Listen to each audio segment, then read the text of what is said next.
Hello friends, welcome back to my YouTube channel. आज मैं आप लोगों के लेकर आया हूँ पास्ट टेंस का first kind simple past tense, जिसको पास्ट इंडेफिनिट टेंस भी कहा जाता है, का second structure negative sentence form. Okay, मैंने इसका जो है पास्ट टेंस के सिंपल पास्ट टेंस या पास्ट इंडेफिनिट टेंस के first structure affirmative sentence part 25 में डिस्कस किया था। ये हमारा पार्ट 26 है। अगर आप जो है प्रेजेंट टेंस को समझना चाहते हैं तो पार्ट 1 से 24 को देख लेंगे, तो उसमें टेंस के जितने प्रेजेंट टेंस के जितने काइंड हैं और उसके जितने सारे स्ट्रक्चर हैं, उसके सेंटेंसेस के बारे में मैंने बहुत डिटेल से डिस्कस किया है। प्रेजेंट टेंस को समझना चाहते हैं तो आप पार्ट 1 से पार्ट 24 देखेंगे। ओके, और पास्ट टेंस के सेकेंड जो है first structure simple past tense या पास्ट इंडेफिनिट टेंस के फर्स्ट स्ट्रक्चर यानी अफर्मेटिव सेंटेंस को देखना चाहते हैं तो आप 25 को जरूर देख लेंगे, ताकि आपको समझ में आएगा पास्ट टेंस क्या है, उसका स्ट्रक्चर फर्स्ट स्ट्रक्चर क्या है, उसके सेंटेंसेस कैसे बनते हैं, उसका स्ट्रक्चर क्या है, उसको बनाया कैसा जाता है, उसके जो है उसको इंग्लिश में ट्रांसलेट कैसे करते हैं, इस पर मैंने डिटेल से डिस्कस किया था। ओके, ये हमारा पार्ट 26 है और हम लोग बात करेंगे आज सेकेंड स्ट्रक्चर का, सिंपल पास्ट टेंस के second structure negative sentence form के बारे में। ओके, तो हम लोग थोड़ा सा जानते हैं सिंपल पास्ट टेंस कहा किसको जाता है, यानी पास्ट इंडेफिनिट टेंस कहा किसको जाता है। जब कोई काम द एक्शन इज हैपेंड अनसर्टेनली, जब कोई काम अनसर्टेनली होगा मींस अनिश्चित होगा। Okay, in the previous time means होता है बीते हुए समय में जब कोई क्रिया, जब कोई काम, ओके, जब कोई एक्शन होगा और वो कैसा होगा, वो अनसर्टेनली होगा, यानी अनसर्टेनली मतलब अनिश्चित होगा, तो वैसे सेंटेंस को हम क्या कहेंगे, is called simple past tense या पास्ट इंडेफिनिट टेंस कहेंगे। ओके, इसको पहचानने के नियम क्या है, कैसे हम जानेंगे, कैसे हाउ कैन वी रिकॉग्नाइज, हम कैसे पहचान सकते हैं, कैसे हाउ विल वी रिकॉग्नाइज, हम कैसे पहचानेंगे, कि हम कैसे आइडेंटिफाई करेंगे ये सेंटेंस पास्ट इंडेफिनिट टेंस का है। ओके, तो रूल ऑफ रिकॉग्निशन जो है पहचानने का नियम है। ओके, पहचानने का जो नियम है, ओके, रूल ऑफ रिकॉग्निशन यानी पहचान जो है, पहचान कैसे हम जानेंगे, इसका पहचानने का नियम है, यदि किसी हिंदी सेंटेंस के वर्ब के अंत में, यदि किसी हिंदी सेंटेंस के वर्ब के अंत में या, ये, ई, आ, या था, ये थी, ता था, ते थी, ते थे, इस तरह आदि लगा रहेगा तो आप समझ जाएंगे ये पास्ट इंडेफिनिट टेंस का जो है स्ट्रक्चर है, यानी सेंटेंसेस है। और उसको देखिए यहाँ पे मैं आपके लिए लेकर आया हूँ 1 से 9, यानी 9 पॉइंट लेकर आया हूँ, 9 सेंटेंसेस लेकर आया हूँ। अब इसको देखेंगे, ये हिंदी सेंटेंसेस है, पॉइंट वाइज हम लोग डिस्कस करते हैं। उसने तुम्हारे बारे में कुछ नहीं कहा, तो ये हिंदी सेंटेंस है। देखिए लास्ट में आ या कहा, आ, तो यदि हिंदी सेंटेंस के वर्ब में आ आएगा तो वो पास्ट इंडेफिनिट टेंस कहलाएगा या सिंपल पास्ट टेंस कहलाएगा। ओके, वह वहाँ जाना नहीं चाहता था, था। ओके, अक्सर लोग समझते हैं कि या ये लास्ट में आएगा, वह गया, मैंने खाया, उसने सोचा, इस तरह का रहेगा, वो पास्ट इंडेफिनिट टेंस कहलाएगा या सिंपल पास्ट टेंस कहलाएगा। लेकिन यहाँ तो आपको ध्यान देना होगा, था भी रहेगा तो भी वो जो है पास्ट इंडेफिनिट टेंस कहलाएगा, सिंपल पास्ट टेंस कहलाएगा। उसने उसकी मदद करने की जो है, लोगों ने उसकी मदद करने की कोशिश नहीं की। तो यहाँ पे जो हम लोग आज नेगेटिव सेंटेंस के बारे में बात कर रहे हैं। नेगेटिव सेंटेंस किसको हो जाता है, जिसमें नहीं रहता है, याद रखेंगे। ओके, नेगेटिव सेंटेंस यानी नहीं, नकारात्मक जो है बोध होता है। ऐसा सेंटेंस जिसके वर्ब के अंत में ता है, या ये, ई, ओके, या ये, ई, या था, ते थे, ती थी, या था, ये थे, ई थी लगा रहेगा, तो वो पास्ट इंडेफिनिट टेंस कहलाएगा या सिंपल पास्ट टेंस कहलाएगा। ओके, और उसमें अगर नहीं का यूज होगा, उस सेंटेंस में अगर नहीं रहेगा, ओके, नहीं का बोध होगा, तो आप समझ जाएंगे वो पास्ट सिंपल पास्ट टेंस या पास्ट इंडेफिनिट टेंस का नेगेटिव सेंटेंस है। ओके, उसने तुम्हारे बारे में कुछ नहीं कहा, जैसे देखिए एग्जाम्पल के तौर पर, उसने तुम्हारे बारे में कुछ नहीं कहा, वर्ब सेंटेंस के वर्ब के अंत में आ है, ओके, और नहीं भी है, तो आप इसको समझ जाएंगे सिंपल पास्ट टेंस का और नेगेटिव सेंटेंस है। ओके, तो आप गौर से सब 1 बाय 1 देखेंगे तो सब में किया, या आया है, देखिए यहाँ देखा, इसमें नहीं है तो नेगेटिव हो गया, और आ, उसके बाद कमाया, या, ओके, नहीं की, चाहते थे, ओके, गया था, या था, तो अब या था वो गया था, तो इसको पास्ट टेंस में लोग बना देते हैं, पास्ट परफेक्ट का टेंस में लोग बनाते हैं ही हैड गॉन, तो ऐसा नहीं होगा, या था रहेगा तो ही वेंट, इस तरह का इंग्लिश बनाएंगे। ओके, तो आप समझ गए हैं पहचानने का क्या नियम है, और अब हम लोग इसको इंग्लिश में कैसे बनाएंगे। ओके, तो इंग्लिश में बनाने के एक नियम है, एक स्ट्रक्चर है, एक फार्मूला है, subject plus did plus not और plus V1 plus object plus other word डाल सकते हैं। ओके, यानी आपको जो है सब्जेक्ट लगाना है, उसके बाद डिड का यूज़ करना है, उसके बाद नॉट का करना है, उसके बाद V1 प्लस ऑब्जेक्ट यूज़ करना है। ओके, तो यहाँ पे मैंने नेवर का भी यूज़ किया, देखिएगा थोड़ा, इस सब हम लोग डिटेल से बात करेंगे नेवर कहाँ यूज़ करते हैं। अब हम लोग इसको बनाते हैं 1 बाय 1 करके। उसने तुम्हारे तुम्हारे बारे में कुछ नहीं कहा। तो हम लोग इसको जो है कैसे बनाएंगे, उसने तुम्हारे बारे में कुछ नहीं कहा। तो यहाँ सब्जेक्ट कौन है, सब्जेक्ट काम करने वाले को कहा जाता है। तो काम करने वाला कौन है, कहने वाला, कुछ नहीं कहने वाला कौन है, तो ही है। तो ही हो गया आपका सब्जेक्ट, ही हो गया। उसके बाद वर्ब का जो है सब्जेक्ट पर डिड लगाएंगे। क्या लगाएंगे, डिड। आप जानते हैं कि डू जो है V1 है, ओके, डिड जो है V3 है, V2 है, और डन जो है V3 है, ओके, ये जानते हैं। तो यहाँ जो पास्ट टेंस में हम लोग V2 का प्रयोग करते हैं, आप हमेशा याद रखिएगा, पास्ट सिंपल पास्ट में या पास्ट इंडेफिनिट टेंस में हम लोग V2 का प्रयोग करते हैं। जिस तरह प्रेजेंट इंडेफिनिट टेंस या सिंपल प्रेजेंट में हम लोग जो है V1 या V5 का यूज़ करते थे, ओके, और सिंपल प्रेजेंट कॉन्टिन्यूस टेंस में हम लोग जो है V4 का यूज़ करते थे, या प्रेजेंट कॉन्टिन्यूस टेंस में हम लोग V4 का यूज़ करते थे, और प्रेजेंट परफेक्ट कॉन्टिन्यूस टेंस में हम लोग जो है किसका यूज़ करते थे, इसमें भी हम लोग V4 का यूज़ करते थे, और प्रेजेंट परफेक्ट टेंस में हम लोग किसका प्रयोग करते थे, V3 का प्रयोग करते थे। किसका करते थे, V3 का। तो याद रखेंगे, हम लोग V3 का यूज़ करना सीख गए हैं प्रेजेंट परफेक्ट टेंस में, ओके, और सिंपल जो है प्रेजेंट कॉन्टिन्यूस टेंस में हम लोग जो है सीख चुके हैं, ओके, किसका, V4 का, सिंपल कॉन्टिन्यूस टेंस में, या जो प्रेजेंट कॉन्टिन्यूस टेंस में कह सकते हैं, प्रेजेंट कॉन्टिन्यूस टेंस में V4 का यूज़ करना सीखे। प्रेजेंट इंडेफिनिट टेंस या सिंपल प्रेजेंट में हम लोग V1 और V5 का यूज़ करना सीखे हैं, ओके, और V3 का प्रयोग करना प्रेजेंट परफेक्ट कॉन्टिन्यूस में V3 का यूज़ करना सीखे। तो आज हम लोग जो है V2 के बारे में बात करेंगे, यानी सिंपल जो है पास्ट टेंस जो होता है, इसमें हम लोग जो है V2 का यूज़ करेंगे, या कह सकते हैं past indefinite tense, okay, past indefinite tense में हम लोग V2 का प्रयोग करेंगे। तो आप समझ रहे हैं V2 का यूज़ कहाँ किया जाएगा, ओके। तो अब हम लोग जो है सब्जेक्ट पहचान लिए ही, ओके, इसको स्क्रीनशॉट ले लेंगे, थोड़ा सा याद कर लेंगे, ओके, शेयर करेंगे अपने दोस्तों को। अगर आपने अभी तक मेरे चैनल को सब्सक्राइब नहीं किया तो सब्सक्राइब कर लीजिए, क्योंकि ये फुल्ली स्पोकन क्लासेस है, ओके। आप सोचते होंगे कि ये टेंस का क्लास है, लेकिन सर के बोल रहे हैं कि इंग्लिश क्लासेस है, स्पोकन क्लासेस है। स्पोकन क्लासेस में आपको लिमिटेड 2-4 सेंटेंसेस बताया जाता है, लेकिन यहाँ हम जिस तरह से बता रहे हैं, आप हज़ारों सेंटेंसेस इस तरह बना सकते हैं, इसलिए इसको स्पोकन क्लास कहा जाता है। Without having knowledge of tense you can not speak English frankly, okay. आप अगर आपके पास नॉलेज नहीं है, क्या किसका, टेंस का नॉलेज नहीं है, तो आप फ्रेंकली इंग्लिश नहीं बोल सकते। इसलिए tense it is very necessary for you to learn, okay, about tense, okay. Tense के बारे में आपको बहुत ज़्यादा जो है जानना जरूरी हो जाता है, ओके। तो हम लोग देखिए, ही हो गया। उसके बाद जो है यहाँ पे डिड की बात कर रहे थे, तो डिड तो पहले ही V2 लग गया। क्या लग गया, V2 लग गया।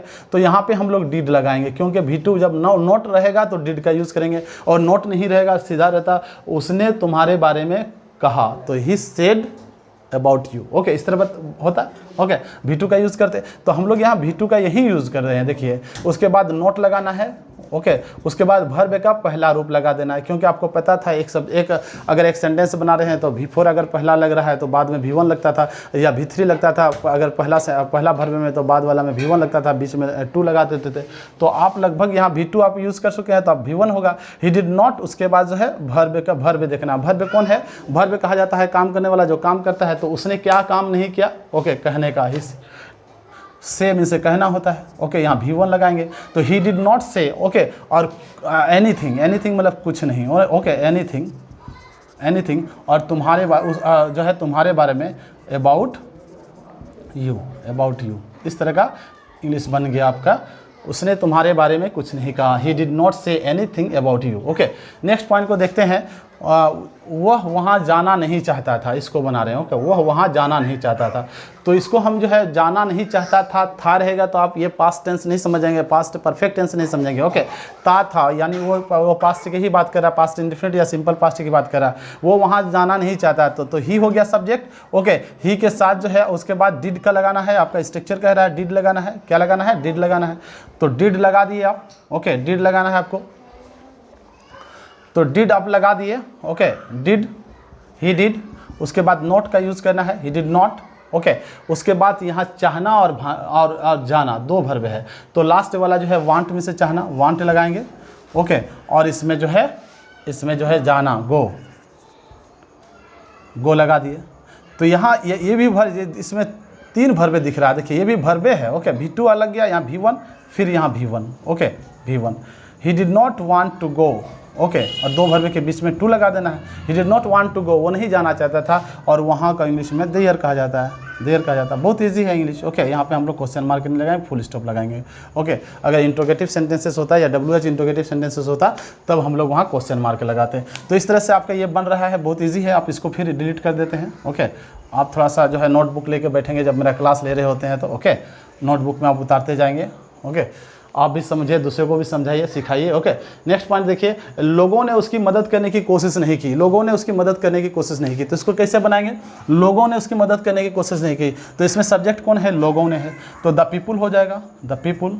ओके, और इसमें जो है डिड लगा ही देंगे, हमारा स्ट्रक्चर कह रहा है डिड, उसके बाद नॉट लगाना है, did not. The people did not, okay, लोगों ने, उसके बाद है जब कोशिश करना वर्ब है और मदद करना दो वर्ब है। डिड नॉट ट्राई, ट्राई होगा V1 होगा, TRY ट्राई।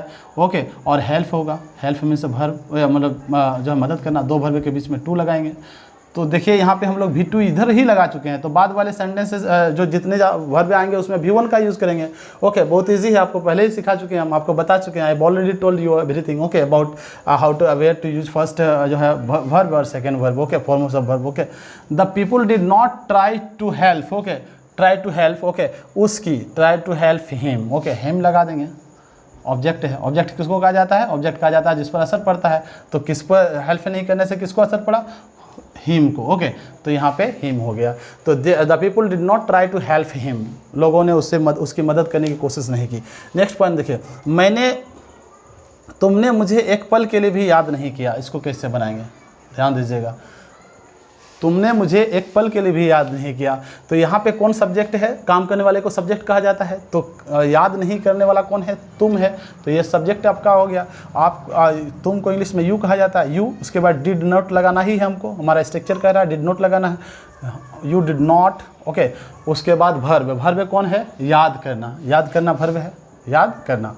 तो याद करना को रिमेंबर कहा जाता है, आप जानते हैं। Okay, remember. तो you did not remember. Okay, और मुझे, ऑब्जेक्ट किसको है? ऑब्जेक्ट किसको आ जाता है? मुझे। मुझे को इंग्लिश में मी कहा जाता है, यही ऑब्जेक्ट है, क्योंकि असर तो इसी को पड़ेगा, याद करेगा नहीं करेगा इसी को असर पड़ेगा। तो you did not remember me. Okay, और एक पल के लिए भी, for a moment, for a moment, even for a moment आप लगाएंगे तो एक पल के लिए भी हो जाएगा। Even, EVEN, even for a moment. Okay, और उसके बाद आप जो है फुल स्टॉप लगा देंगे। You did not remember me even for a moment, तुमने एक पल के लिए भी मुझे याद नहीं किया। ओके, तो इस तरह का इंग्लिश आपका बन गया। ओके, इसको भी रब कर देते हैं, आप इसको स्क्रीनशॉट ले लीजिएगा और नोटबुक में लिख लीजिएगा। ओके, नेक्स्ट पॉइंट लिखते हैं, देखते हैं, मैंने उसे वहाँ कभी नहीं देखा। ओके, कभी नहीं, यहाँ पे मैंने उसे वहाँ कभी नहीं देखा। तो जब कभी नहीं रहेगा, एक ही सेंटेंस में कभी और ना नहीं, ओके, दोनों अगर एक साथ रहेगा तब हम लोग डिड का यूज़ नहीं करेंगे, याद रखिए। इसलिए मैंने यहाँ डिड नॉट नहीं लगाएंगे, डिड भी नहीं लगाएंगे, नॉट भी नहीं लगा देंगे, सीधा नेवर लगा देंगे। आप सिंपल प्रेजेंट टेंस आप पढ़ेंगे और तो उसमें आपको नहीं मिलेगा। ओके, थोड़ा सा एडवांस है, इसको समझना चाहिए आपको। ओके, क्योंकि हम लोग कहते हैं मैंने उसे कभी नहीं देखा, उसने मुझसे कभी बात नहीं की, तो कैसे बनाएंगे? ओके, तो यहाँ बनाना है आपको, सब्जेक्ट डालना है पहले, सब्जेक्ट कौन है? मैंने, आई लगा दिए। उसके बाद आपको कभी नहीं का डायरेक्ट जो है डिड नॉट नहीं लगा के आपको नेवर लगाना है, तो नेवर, आई नेवर। ओके, उसके बाद वर्ब देखना है, वर्ब का होता है सी में से देखना, तो सी का जो है आप जो है दूसरा रूप ही लगाएंगे, यहाँ पे वर्ब का दूसरा रूप लगाएंगे। आई नेवर सॉ, अगर डिड लगता तो V1 ही होता, यहाँ पे याद रखेंगे। अगर डिड का यूज़ होता, डिड नॉट का यूज़ होता तो V1 होता। डायरेक्टली हम लोग नेवर लगा रहे हैं तो यहाँ पे V2 यूज़ होगा। तो आई नेवर सॉ, और उसे नहीं देखा, किसको नहीं देखा? ऑब्जेक्ट कौन है? हिम, क्योंकि देखा जिसको असर किसको पड़ेगा? इफेक्ट किसको पड़ेगा? देखेगा या नहीं देखेगा तो हिम को। आई नेवर सॉ हिम, और उस वहाँ मीन्स देयर को वहाँ कहा जाता है, वहाँ को इंग्लिश में देयर कहा जाता है। I never saw him there, आपने मेरे वीडियो कभी नहीं देखा, तो क्या बोलेंगे? You never watched my videos, इस तरह बोलेंगे, मैंने आपको कभी नहीं देखा। I never saw you. Okay, इस तरह का नेवर का प्रयोग करेंगे। तो नेवर का जो ज़्यादा यूज़ होता है, आप जब पास्ट टेंस पढ़ेंगे ना, पास्ट टेंस में ही देखिए, यहाँ पे पास्ट टेंस में मैंने उसे वहाँ कभी नहीं देखा, तो पास्ट टेंस है और वर्ब के अंत में ता है या आ है, देखिए आ है, तो यहाँ जब आ है और नहीं रहेगा तो फिर डिड नॉट लगा देंगे तो फिर आपका सेंटेंस गलत हो जाएगा। तो इसलिए मैंने जो है नेवर का यहाँ यूज़ किया था कि थोड़ा सा जो है इसमें मॉडिफिकेशन करने की कोशिश की है। ओके, आपको बुक में जो है जब टेंस पढ़ेंगे तो ये नेवर नहीं मिलेगा, डिड नॉट ही मिलेगा। ओके, लेकिन आप अगर कहना चाहते हैं कहीं कभी नहीं, तो कैसे बनाएंगे, तो इसलिए मैंने सोचा कि इसको बता देते हैं तो ज़्यादा बेहतर होगा। उसने तुम्हारे लिए पैसा नहीं कमाया, तो क्या हो जाएगा, इसको हम कैसे बनाएंगे, उसने का ही हो जाएगा, ही डिड नॉट, इसमें कभी नहीं लिया हुआ, सिर्फ है नहीं, ही did not. Okay, earn means कमाना, अर्न जो है कमाना मीन्स अर्न को इंग्लिश में कमाना को इंग्लिश में अर्न कहा जाता है। He did not earn, okay, उसके बाद मनी, क्या नहीं कमाया, मनी, यही ऑब्जेक्ट है। He did not earn money, okay, और तुम्हारे लिए, फॉर यू, इस तरह अगर रहता, अब इसको जो है देखिए एक बार पढ़ लेते हैं, उसने तुम्हारे लिए पैसा नहीं कमाया, ही did not earn money for you. अगर रहता उसने तुम्हारे लिए पैसा कभी नहीं कमाया, तो यहाँ पे ही डिड नॉट नहीं लगाते और ही नेवर का यूज़ करते हैं, he never earn money for you, इस तरह हो जाएगा। बहुत इजी है, आप समझ गए कि नेवर का यूज़ कहाँ किया जाएगा। ओके, आई होप कि आप समझ रहे हैं, मैं जिस तरह से आपको समझाने की कोशिश कर रहा हूँ। Okay, I am trying my level best to make you understand. Okay, तो यहाँ आप देखिएगा 6 तक मैंने आपको बता दिया है 1 by 1 करके। 7, 8, 9 यानी तुमने 7 को देखिए, तुमने अपनाने की कोशिश कभी नहीं की, यहाँ पे मुझे लगा दीजिएगा, तुमने मुझे अपनाने की कोशिश कभी नहीं की, इसको कैसे बनाएंगे। ओके, नेक्स्ट पॉइंट है, वे लोग शाम में मेरे घर आना चाहते थे। नेक्स्ट है, वह कल शाम में वहाँ गया था। तो इसको कैसे आप बनाएंगे, अगर आपको मैंने जो पढ़ाया अगर आप सीखे हैं, what ever I taut you, okay, if you have learned okay by heart, अगर आप सीख चुके हैं तो ज़रूर आप जो है इसको बनाएंगे, कमेंट बॉक्स में कमेंट करेंगे। और इस स्ट्रक्चर में, ओके, इस स्ट्रक्चर में एटलीस्ट 20 से 40 सेंटेंसेस जो है अपने नोटबुक में बनाएंगे और दोस्तों से बात करेंगे, खुद से बात करेंगे। ओके, जब चैटिंग करेंगे लोगों से तो इंग्लिश में आप जो है इंटरेक्शन कीजिए, आप ओके, चैटिंग कीजिए, बात कीजिए, तो ज़्यादा बेहतर होगा, ताकि आपका जो है स्पोकन जो है इम्प्रूवमेंट होगा। आपको प्रूव नहीं करना, आपको इम्प्रूव करना, याद रखिएगा। Don't try to prove yourself that you are learner, you have learned English, okay, try to improve yourself, okay, improve करना है आपको। ओके, तो आई होप कि आप समझ गए होंगे। अगर आपने अभी तक मेरे चैनल को सब्सक्राइब नहीं किया है तो सब्सक्राइब कर लीजिए, मेरे पिछले वीडियोस को देखिए, मैं पिछले वीडियोस का भी जो है लिंक जो है डिस्क्रिप्शन बॉक्स में दे दूंगा, आप जरूर देख लेंगे। जो आप जानते हैं कि मैं जो है क्लास 12 का बिहार बोर्ड के अगर आप स्टूडेंट हैं, क्लास 12 का भी हर चैप्टर का जो है इंग्लिश का हर चैप्टर का 2 वीडियो बनाता हूँ, एक ऑब्जेक्टिव एक सब्जेक्टिव। ओके, अगर आप बिहार जो है बोर्ड के स्टूडेंट हैं, क्लास 12 में पढ़ते हैं, ISC या ICOM में पढ़ते हैं, तो आप जो है ज़रूर उन वीडियोज़ को भी देख लीजिएगा, ज़्यादा बेनिफिट होगा आपके लिए। Thank you, have a nice day, मिलते हैं नेक्स्ट वीडियो में।